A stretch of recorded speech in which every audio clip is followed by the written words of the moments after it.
So I would say area definitely matters. Like rent schools, matters or just in like, that area. is it nice? Is it not?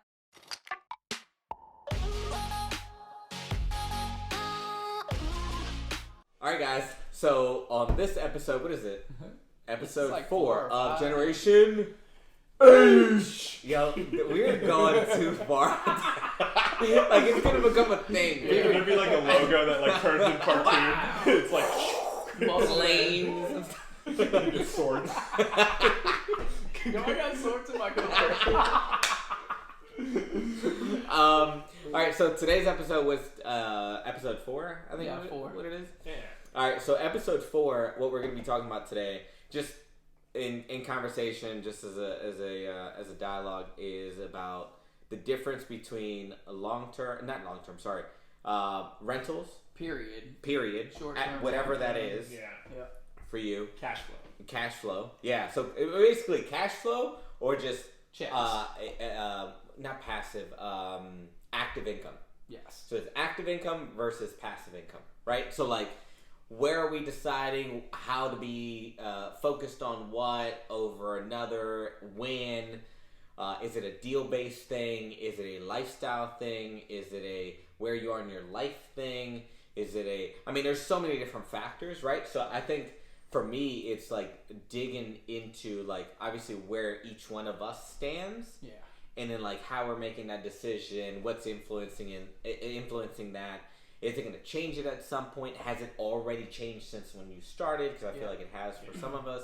Like, there's obviously changes, and being malleable with it, I feel like is super important as investors. But like, almost like helping people like understand that it's okay to have like a 9 to 5 and be like, I'm going to flip so that I can make more money, so that I can then leave my job. Like, that's okay. Yeah. Just like it's okay to be like, I have a full-time job. I love my job. Right. Because I'm a massage therapist, I'm Yes. a banker, I'm a whatever it is, Yep. I'm an art teacher, whatever it is.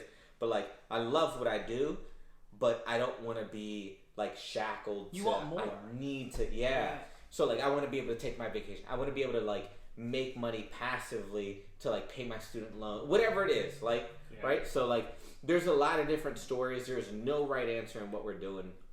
So really, just like, what are each one of us doing? How has that changed? And really, what's our story behind our investing styles currently? Yeah. So, I don't know. Maybe we start with Daryle, because I feel like you've probably had the biggest pivot. You've probably had the biggest pivoted change. 3 or 4 times Yeah. since I've been doing this. Because when I first started, I was wholesaling, which is another form of active income. Yeah. But I started off because I didn't have any money. I started off with $2,000 or $3,000, and I just went and bought street sign and all kinds of marketing. So a street lot of sign. hustle. Oh, a lot of hustle. of like. So I came from door knocking. My old job, that's all we did. We door knocked every day. We went and knocked on doors and sold security systems. So I knew that side of the hustle. Yeah. So all I had to do was transform that into houses. I already walked up to 1 million houses. Now I was just asking a different question. Yeah. Instead of asking to sell them something, I asked to buy something, which is a lot easier conversation than selling something. Because when you sell something, they instantly just boom, cut you off. Yeah. When I'm buying something, The natural instinct is to say no when you're being sold When something. you're being Right? It's like, nope, I don't need it. I'm like, and I've but, noticed. and now you're giving people options. I give them options, and now I'm like, oh, I'd love to buy this, and they're like, oh, how much would you pay?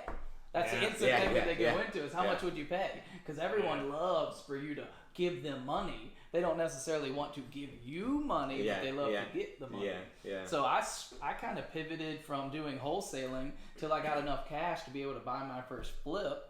Once I bought my first flip, I started flipping house after house after house. And then once I got to that point, I had all this cash, but I didn't know what to do next. Do I just keep making more cash? Or do I start pivoting again to more of a long-term strategy? And now I have a daughter, which I want to kind of pivot to setting up for her future and things like that. So you started wholesaling. Yep. You started with a couple $1,000, $3,000, very little. So like, I think most people that are kind of looking into it know that you don't need that much cash to wholesale.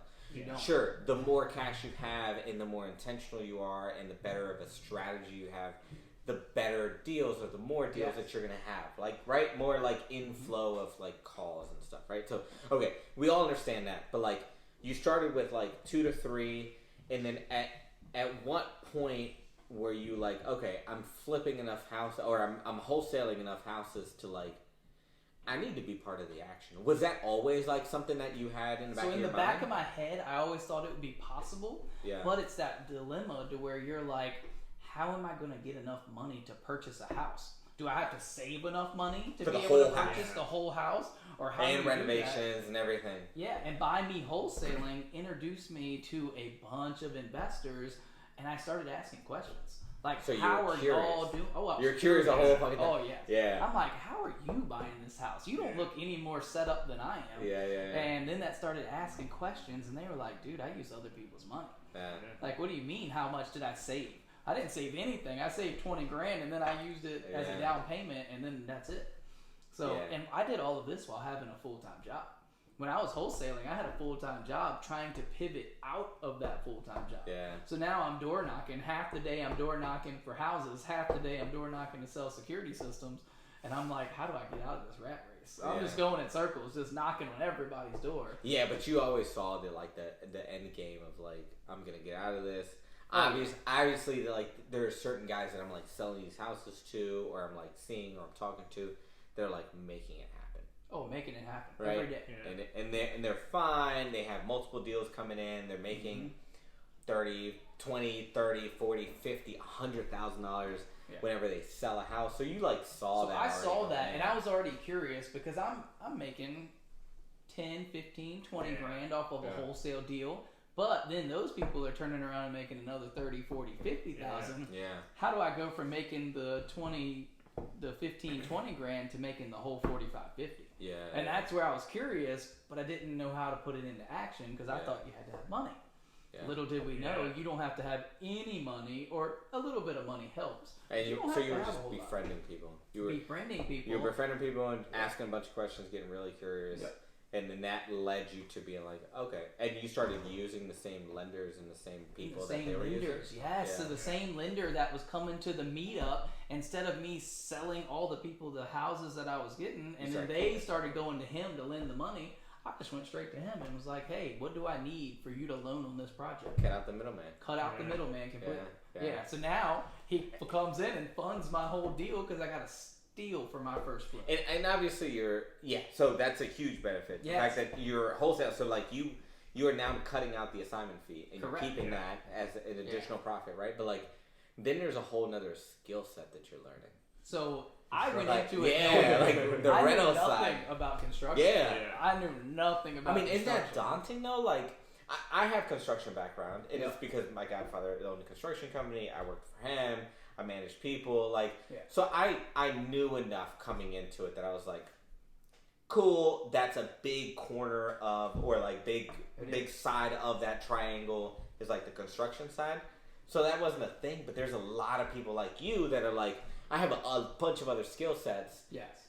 But I just don't have the construction side. So how did you get over that? Because that's huge. My first 2 houses, I hired a project manager. And I even cut them in on the deal as a third partner. And they were like, absolutely, I'll definitely come in as third partners. Yeah, because remember on my first deal, I picked it up for $35,000 and needed about $80,000 in work. And I actually picked up a contractor that he funded the $80,000 for the rehab, and I cut him in as a third partner. So at the end of the day, he made $40,000 plus his $80,000 back. Yeah. And he was happy as can be. I was happy because we flipped our first house. And you were on it. You were at the project. You were watching things go through. I was there every single day. You were making connections with the subs. Yes. Like you were. I did the demo. I did some of the landscaping. I was helping. You got dirty? I did. Yeah. Oh, look at you. We got dirty. Yeah. So they call you Dirty Dilly? No. That's Dirty D. But no joke, I had on a hazmat suit and everything, And I even had Lisa, my wife, in there. She was on there, and she had a hazmat suit on, and we were going through knocking walls out. Dude, we sledgehammered plaster walls, which was the most... That's the worst thing that I've ever done. Worst. Yeah, there was stuff everywhere. A little shit's heavy too. And it's heavy. A little trick on that is getting a masonry disc and just cutting out. Yeah, and just cutting out sections, and that's so much easier to come out. So we had a sledgehammer. We had 2 sledgehammers, and me and my partner at that time were just bam, bam. Yeah, and then we were doing that with the cabinets, everything in this house. We pretty much destroyed ourselves. Yeah. And then we were like, all right, we got to hire somebody to clean this up because I don't have time to clean all this up. So then we hired a cleanup crew to come clean up all the messes. Yeah. And that gets expensive. So, like, I mean, I feel like for me at the beginning, it was like, no, why would I pay somebody to clean? I can do it myself. Because my dad's very much like that, where it's like, it's easy work. I can do it myself. I'll save the money. Yeah. Are you jabbing at me? Because I used to do that. I used to do that. I used to be like, no, I'm going to cut the lunch for all my rentals. And it was like, all right, that got old real fast. Yeah. But like, yeah, so that's... But as you graduate, have to do that. You do. You have to do that. You do. Yeah. For one, you don't have a lot of money. For 2, you need the experience to understand how much time and work goes into it. So now when those contractors come back to you and say it's $3,000, you understand why it's $3,000. It's going to take them 12 hours. It's going to take $3,000. Yeah. To where me, if $3,000, I'm like, all right, how long would this take me? Yeah. Oh, 4 days. This is not worth it. Yeah. So. Yeah. So say for somebody who like maybe doesn't have, because each one of us had the option to do the sweat equity part. Yes.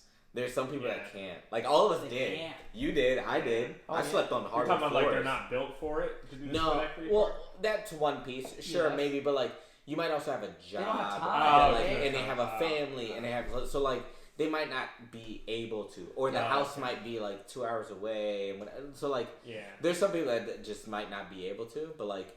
So how do you get over that then? Because then you start making stuff up. Because I was telling my job that I was out working all day, and I'd be out working at the place. So if my manager's watching, I made it. Making more than your income. I made it to make double this quarter.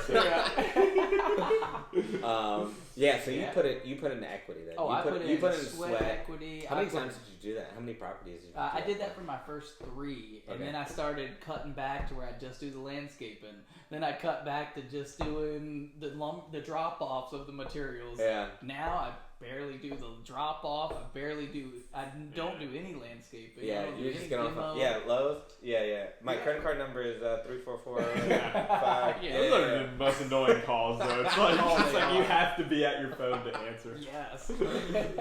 Okay, so you did that for like your first 3 properties, and at that point you were like, all right, I need this. But you were starting to make money at that point. I was making money at that point. You were starting to make money at that point. So I was like, all right. You were still doing your full-time job. Still doing my full-time job. You were doing sales. You were doing your full-time job. You were sales. making good money. Yep. But then you were also making additional money. You could see the writing on the wall. That was like...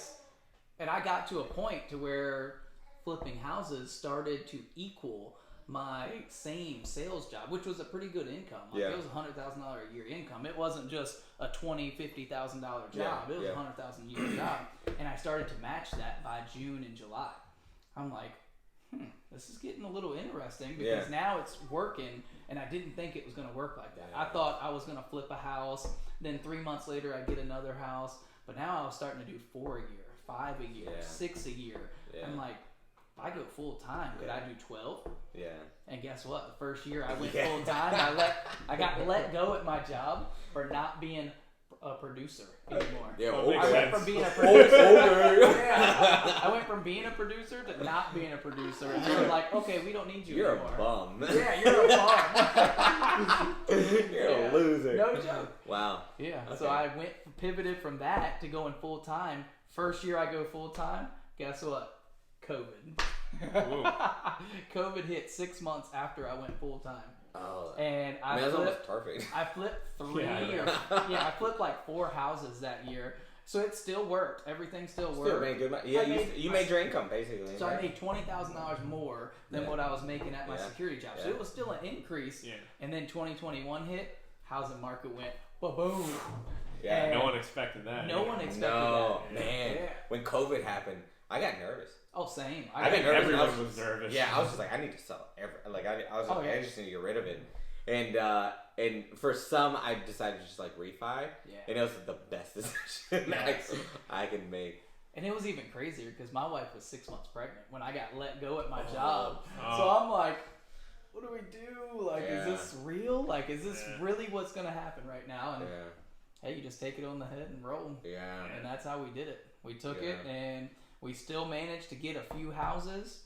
And then once the housing market started to creep its way back up, everything took off. So how do you get past that? Because at least for me, like, there's always like motivational quotes or whatever that I'm like repeating in my head that I'm like, all right, I'm not going to give out. There's obviously options. There's solutions to every problem. Like, there's always stuff that I'm like telling myself. What was getting you through, if you can remember? For me, I'm a big quotes person, and when you have a newborn baby, you have a lot of time to kill. So you're in the rocking chair, literally rocking your life away for 2 and 3 hours at a time. I put my AirPods in, and I'm just listening to Rich Dad, Poor Dad, Wolf of Wall Street. He did a great book, The Way of the Wolf. Yeah. Phenomenal book. It's just a great sales book. Yeah. And then I listened to Think and Grow Rich. Yeah. I listened to probably 5 books within a 3-month period of us rocking a baby to sleep every single day, night. And that's kind of what got me through it. Yeah. And it changed the way I thought about everything. It reprograms you. So then I went from no rentals at that point when COVID hit to buying my first rental in, August of 2020? Yeah. So right in the middle of COVID, I bought my first rental property. So that felt good, obviously, right? You got your first rental, whatever, so there was a switch. Because usually, you get your first rental, anybody, you get your first rental and a switch turns on, So right? a switch turned on. And it took me actually 4 months to buy my next rental. I didn't buy my next rental until November of that same year. So I went from August to end of November, December to buying the next one, and it was completely different from the first one. The first one was turnkey. Yeah. I didn't have to do anything to keep the same tenants that were already in there. The second one, gut job. I had to fully renovate it, which is what I like to do anyways. Yeah. But I fully renovated it, turned around, rented it out, then refi. So 100% BRRRR method. Yeah. I've been reading about BRRRR, and then that was the first time I'd ever done BRRRR. Yeah. So, and it all worked perfectly. It was like clockwork. Renovated, rented it, got a great tenant in there. She signed a 2-year lease, put a double security deposit down. Yeah. It couldn't have been any better. And she's still in there today. She's still rocking with me, and she's been the greatest tenant I've had. Yeah. And she doesn't know this, but she was only the first tenant I had ever gotten. And she didn't know that, but... So between those 2 rentals, were you still actively flipping? I was, okay, yeah. So you're doing kind of a little bit of both, looking for flips, looking for rentals at the same time. My goal was flip 1, keep 1, flip 1, keep 1. Now, keep 3, flip 1, keep 4, keep flip 1. But it started even before it was flip 1 and rent 1. Yes.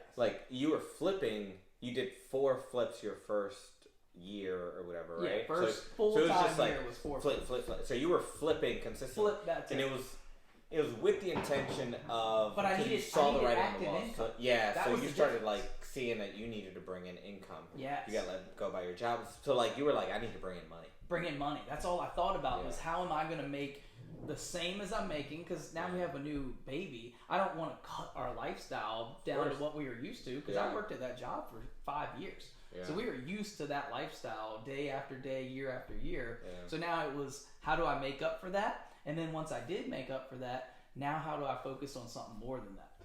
And that's what I would do. I would flip the first 3 or 4 months of the year, make that $100,000, and then I turned to straight just thinking about rentals. And I would go for rentals, and now add a passive. Here's $300 a month. Here's $500 a month. Here's $300 a month. Because all it is just collecting $300, $400, $500 a month, as many as you can get. And now you're making $5,000 with 10 of them. Now you're making $10,000 with 20 of them. And just keep going. I like to think of it as pass and go. Yeah. Right? When you're past Monopoly, when you play Monopoly, it's $200. It's the first, so I went past go again. Yeah. It's I love it. Recoup. The song by Bones and Harmony, First of the Month, that's my favorite song ever. First of the month, yes. And I play that. My wife tells me I'm crazy because I play that every first of the month. Yeah, do you? May 1st, June 1st, 2nd 1st, I play that song every day. Now, granted, most of my people don't pay on the 1st, so that's what it is. Fine. They pay on the 5th, the day before the late fee. Yeah. So then it started as a bunch of flips. Then it started as flip. Then flip 1, rent 1, flip 1. At least that was the intention. Yes. And then that quickly pivoted to I'm sure you saw it and were like, yeah. hell yeah, I want to have more rentals because that passive is really nice. Yeah. So then you were trying to add more rentals, but it sounds like just from conversation off camera is like your deals that ended up for your flips ended up getting like better and better, or you were slating like your better deals for flips, and then you were turning like the profits because you were getting good profits, right? So you were turning those good profits into like, okay, maybe I'll leave some money into this rental because it's like, and now I can do like 2 or 3 or. And like, most of my flips still to this day would make good rentals because they would all meet the 75% loan to value, so I could refinance it back out. But now I look at what is the rent in the area a lot more to dictate, because now that I've gotten deeper in it, $300 or $400 doesn't excite me. I want the ones that are $600 or $700 cash flow, and not the $200 or $300 ones. Yeah. Like before, I was okay with $350. That was $350 a month. Deal. We're keeping this. Yeah. The 75% loan to value. Yeah. So you're looking for mainly $200,000 roughly price point for your rentals. Yes. ARVs. I want to be under ARV under 250, 270. And then depending on that, what determines you whether you should keep it versus flip it? So I would say area definitely matters. Like rent schools, matters or just in like, that area. is it nice? Is it nice areas? Okay, so not necessarily so like schools or parks close by or proximity to like highways. No. Like you're not looking at that. It's just like, does it look like it's being taken care of? Is it a good neighborhood? Yeah. Is this a good street? Yeah. Things like that. Yeah. And then I look at the rent in that area, because not all areas have the same rent. Yeah. Like I can be in Southside, my rent's $1,200 a month for a 1,200 square foot rancher. And then I go down into Chesterfield, and now my rent's $1,600, $1,800. Yeah. So now I'm tending to keep those more than I am this one, and I'll probably flip the one in Southside because it's only going to bring in $200 or $300 a month, to where the one in Chesterfield is bringing me $800 a month. Yeah. Now I'm going after the higher rent versus the lower rents. Yeah. Even though on that lower rent, I bought the house $50,000, but now my mortgage is $600-$700, but it only rents for $1,200. Yeah. Which is still phenomenal. $500 a month. I'm keeping that in that scenario. Yeah. But okay, so but I pivoted quite a bit. Yeah. I pivoted from wholesaling to flipping to rentals. Flipping and rentals, and then now I've kind of pivoted to really only wanting to keep short-term and long-term rentals. Yeah. I haven't flipped too many this year. Yeah. To where I'll buy 6 of them and keep them all instead of flipping one of them. Yeah. To where before I would want to flip to and still have that active money. And the mindset for that has been what? Like, so, what's changed all that? Obviously, like... So I think what changed all that is really just talking to people who have done it on a bigger scale. Yeah. And the bigger... They have $100,000 a month coming in rental income. That's huge. They don't have to leave the house and they make $1 million. Me, I have to go to work every day. I got to go flip houses. It creates the life that you really want to live later down the road and not today. Yeah. If you build it for 10 years, you won't have to work for the rest of your life if you don't want to. So my flip money now, it's different now. My flip money just gets me more cash to buy more rentals. So it's the opposite. So you're feeding your rentals, I'm feeding which my is rentals. then feeding your lifestyle. Correct. So your active income is funding your passive. Correct. My active is funding my passive, and then my passive is funding my lifestyle. Which a lot of people argue that it's the only way to really enjoy your money. Correct. The only way to enjoy it is through the passive income that comes through after you've invested your active income. And I love it. I never thought that I could get there that quickly. Yeah. Like, it's crazy how quick you can get there. It's not a 10-year plan. It's a 2-year plan. It is a mental thing. Yeah. And it depends. Like, you can get there pretty quick. I'm lucky. I don't have much debt. I don't have student loans. But that's a discipline thing. It is. It's a discipline thing. Because, like, you could also be a victim of inflation, or not, lifestyle creep. Correct. Yeah.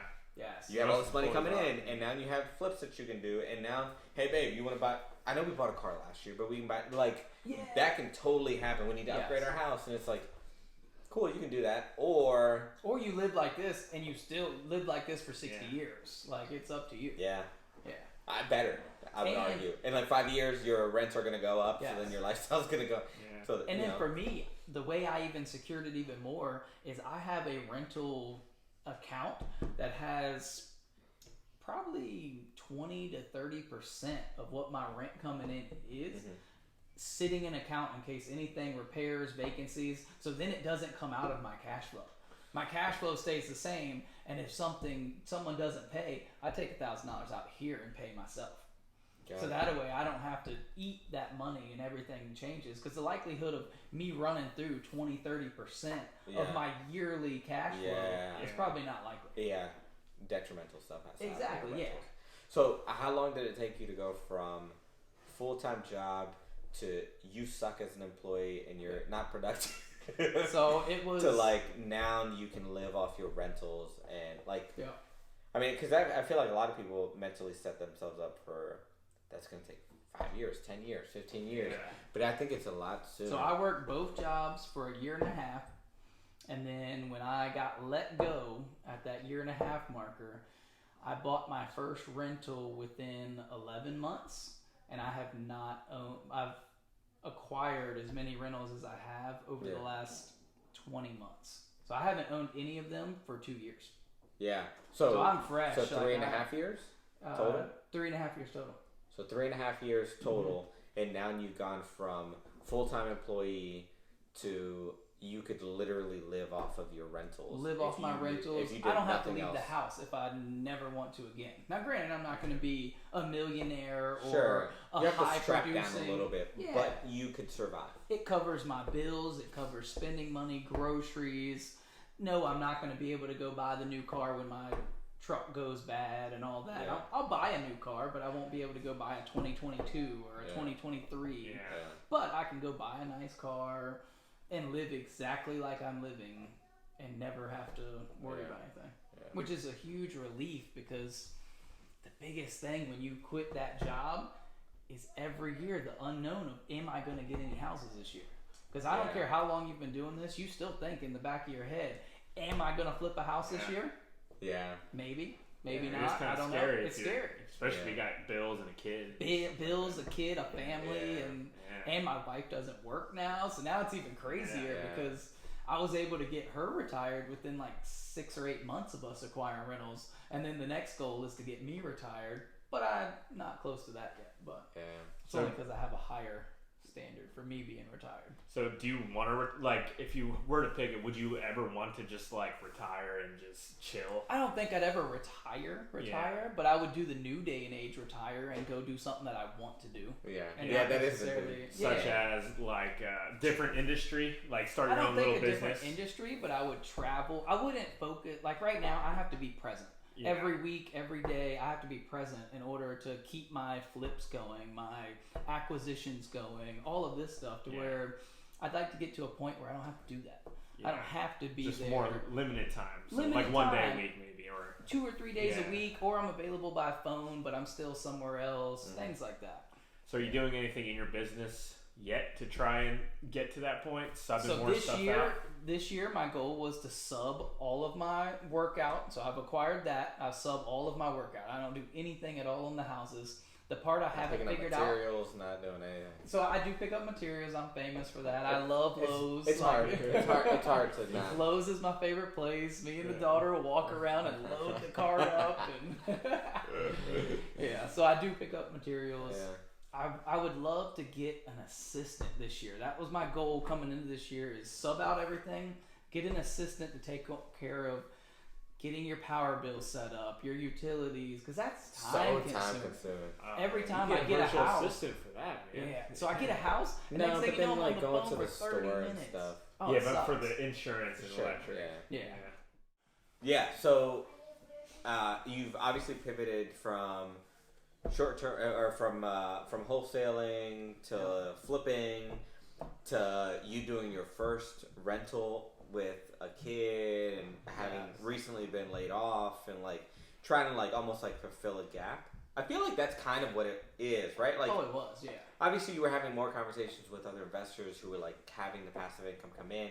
They were doing the $100,000 a month, and so you saw that it was something that needed to be done. And not only did I see that it needed to be done, but I saw the time period that you could acquire that. was a lot shorter than I was expecting. Yeah. I was thinking 10 years to maybe get $5,000 or $10,000 a month. And now you're 3.5 in, and you retired your wife. And Correct. Like, you're trying to figure out how to retire yourself. Yeah. And I see in the near future, that's very, very doable. Yeah. Within the next 3 to 5, easily will be doable. I think 3 to 5, you can do it. Like yeah. Yeah. Yeah, I think you can do it in like a year. Yeah. No. But it depends what's enough. For me now, Yeah. it's a lot different than it was before. $100,000 used to be enough. Now it's not. Yeah. And it's not because my bills are that way to where it's not enough, but it's not enough mentally for me now. Because I've seen what others have acquired, and now I'm like, now it's like more of a competition for fun. Oh, it's a competition. How quickly can I get a game? there? That's all it is. It's real estate is a game. That's all it is. It's moving pieces into different situations. And now I'm starting to see the monopoly effect to where I'm turning these houses into multi-families, and then next instead of hotels, apartment complexes is my next move. Yeah. So then I'll pivot again from single family. Still probably do single family, but I'll pivot to try and get multi as well. Yeah, I do see that. To your point, like you go single family, you wanna, or you flip, you wanna like satisfy what your household income was. You get to that point, then you wanna make it passive. Yeah. So that's where I feel like it goes. It goes from like I have a job, it's good money, this is what my income is. I want to replace that to some degree. So you start flipping houses, and then you're like, how do I make it as like from active to as passive as possible? So then you transfer to like doing rentals, and then I think what you're kind of like trying to get into now, and I'm trying to do the same, is like go from like, okay, obviously our life is like our life expenses can be satisfied with like the money that we have coming in, but like how do we have extra money to like play with extra things? And by play I mean like explore other options. Well, now or, like, the next buy a business or like invest in other ways, right? Or a vacation home or something like that to enjoy. Because it's not always about buying another. So that's how you go from from like whatever your income was from 100,000 to like how do I make more so that I can then fulfill that. Correct. Yeah. Because I had zero intentions of buying a beach house or a lake house with my money. I have full intentions of buying it with passive income. I don't even plan on spending any of my money. It's going to be all passive at that point. And also have that generate more passive income for you. And generate. And I'd love to get to a point in 10 years or so where I didn't have to rent that at all. Because that's goals for me. It's not having to rent that lake house. And guess what? I get to be there 3 out of 4 weeks a month. Every month. Absolutely. All summer, because right now I would have to rent it every holiday, every week. I'd probably stay there 4 weeks a year, and during the off season, but that's about it. Yeah, maximize as much profit as you can, and then but then when you don't need it, you just enjoy it whenever you want. I'd love to get like a duplex or something on the beach, or a duplex on a lake. Because then you can rent out one side, still get that income, and then take the other side and not rent it at all and stay there. So, little things cool, like man. that. I feel like you have kind of achieved what most people want. Is like go from I only have $3,000 and go all the way to the epitome of like now I've retired my wife and I want to figure out a way to retire myself and see in the foreseeable future how I can like do that. Yeah. And not only that, but I came into this with zero experience. Yeah. I knew nothing about real estate. So crazy. Which I think, like, of the three, you're the one with the least amount of experience. And you've done really well for yourself because you've been super resourceful. But it just goes to show anyone can really do this. If you have the hustle, if you are willing to learn, because that's what it really comes down to. I was willing to learn what I didn't know. Yeah. And I explored it while I was doing it and tried to figure it out as I went. You're not going to know everything because there's a lot of over-analyzers out there, and they analyze everything before they ever jump in. I'm not like that. I'm not an analyzer. You're able to pull the trigger, which is super important. A lot of newbies don't pull the trigger. Yeah, exactly. Yes. It's like jumping off a plane, building a parachute on its way down. Yeah. Exactly, Like, how are we going to land? Because I don't know yet, but we're going to find a way before we hit the ground. And for me, that's the only way to get started, I think, too. Yeah. And I think that's kind of inbred in our DNA. Is like, shoot and then point. Think about if I switched all of those steps around and I still had that W-2 job and I went to try and build enough passive income to retire me, it would have taken forever. Yeah. Because I would have been doing it part-time. I wouldn't have learned half the stuff I learned by going all in, and it would have taken me 20 years to supplement my income at that point. So it's funny you say that, because like when we first got started, we were like, we're gonna buy one rental a year. Yes. And in 10 years we'll have 10 rentals, and then and, dude, that's how a lot of people think. Yeah, a lot of people. And then you crush it, and then you're like, oh, no, we're fine. Like it wasn't that serious. I bought 10 in 1 year. I guess that's a highlight for this conversation is just like, if you get started, you'll realize that it's not that hard, and then you'll do more, and then you'll get to your goal significantly faster, like you have, than like, oh, it's going to take me 10 years. Dude, you got to it in 3.5 years. And I'm sure you got to it really making like more. Less than 2 years is really when it was. Yeah. When it was just like, just you. I mean, your wife could have still been working at like year 2. Oh, absolutely. Yeah. No. So it's incredible. You get started. Just put the pedal to the metal. Put the rubber on the road. Just do it. Shoot and then point. Yes. What is it? Build a jump and then build a parachute. Like do that, because it's gonna work out, especially if you're in the right community. Right? Like if you have good circles, if you're going to the ring, if you're going to the ring events, you're going to the RIAs, if you're going to whatever in your community, whether it's Petersburg, Chesterfield, and they're Richmond, everywhere. Whatever, they're everywhere. Look them up. Like there's. I didn't even realize that there was 4 meetings within 10 miles of my house until I started looking for them. Yeah. And now you're like, holy cow, these people have been doing this forever. And there's plenty of people that like keep having them come up. Go to all of them. Go to all of them. You're going to learn and go every month, because not only are you going to learn more every single month, but they might have the same speaker and you don't think you should go, but you might hear something completely different this time than you did 3 months ago. Just one nugget. One nugget can change it. And not only that, but you can hear it differently because you heard it the first time, so now you're starting to semi-implement it, and now you hear it differently the next go-round, and now it just took you to that next step.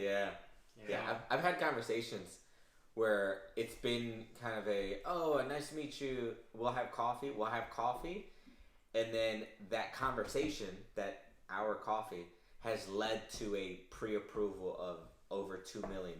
Yes. And it's like, what? Never would have thought that, but it was like, you need to take the leap. Yes. You need to go out there and be like, I don't know much, but I know this. What can I do for you? Just have the conversation and just like that. I mean, you want to help people out all the time. I see you helping people out all the time. You do the same thing. Like, we're all like just trying to build more of a community, because there are plenty of deals out there. Oh yeah, plenty of deals. We're never going to be competition. I mean, there's 2 million houses in Richmond and surrounding areas. You can't buy them all. You can't buy them all. I can't buy them all. Why can't we help everyone that's in our community build? Because it's like the quote that I'm going to say for the end of it: don't wait to buy real estate. Buy real estate and wait. Like, I'm serious, man. Like, that is real. And it hits home because that is what has helped me do this business. You're how old now? 32. 32. Imagine if you would, and you've taken 3.5 years, so you were 28 and a half, right? I was 27 when I got into real estate. Dude, imagine if you started at 25. How old did you start? 22. 22. Ah, so lucky. So like, imagine. Buy real estate and like, you could have done that early. I could have done that earlier. I could have even done it early. I could have even done it. You could have done it earlier. I've seen so like 20 years old. I mean, it's just try it. Just go do it. I can and give it comes it a from shot. Different forms of life, because Dylan, he just went straight into it fresh out of college. Me, it took me 6 or 7 years to figure out what I really wanted to do. And you know what did it for me? Is I went to one of the RIA meetings for the very first time, and I was a guest speaker for security systems. And I was a guest speaker. So I met this guy that did an Airbnb, or he actually did a wedding venue. I put cameras and automation door locks in his wedding venue, so he didn't have to be there. He could just program the codes for him. And he was like, dude, you should come talk. I got a bunch of other guys that have vacation rentals that you could put in the systems in their house. So he invited me to come, and I talked in front of everybody. Little did like I know, as a salesman trying to sell. And little did I know, I sat back and watched everybody else, and that's what got me. That's involved. crazy. Light bulb. It was nuts. Light bulb. That's nuts. It's so crazy. Yeah. I didn't know that. Yeah, that's awesome. wild. I've never heard that either. Yeah. Well, awesome. Well, that's Daryl's story. Me. It's each one of us has a story. I've learned a ton from what we've just talked about. There's a lot that I didn't know, especially that last piece. Everybody has a story. You just need to start your own, right? In the next episode, we're going to be talking to Dylan and discovering a little bit more about his story. He's significantly younger than us. He's a baby. He is a baby. But he also got his start a lot sooner than we did, and his story is super interesting. He's made a lot of pivots also, so we're going to cover that shortly. And if you're still watching, don't forget to subscribe and hit the like button. It's just super easy. Just hit the subscribe button or hit the like button. Just one tap of the mouse. That's all you need. Just or your finger, because most people are on a computer. yeah. Watch this on your phone. Yeah. So to end that, generation.